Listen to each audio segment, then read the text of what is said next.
siete lontani. Mi mette il punto stampa.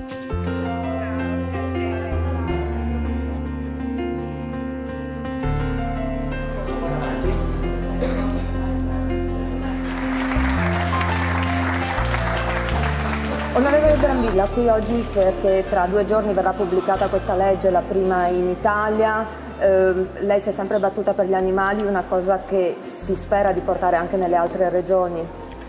Sì, una legge innovativa, moderna, liberale, che finalmente interpreta il tema della convivenza uomo-animale domestico. È un fatto importante. Io spero che le altre regioni seguano l'esempio di questa regione e adottino norme simili, così come hanno fatto tanti comuni.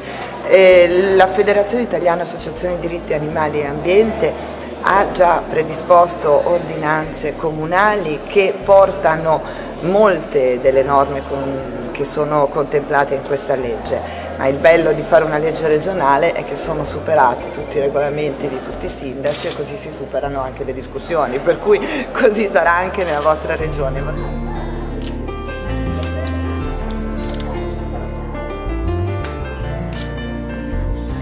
Guardiamo il senso del cambiamento. Questo è molto su questo.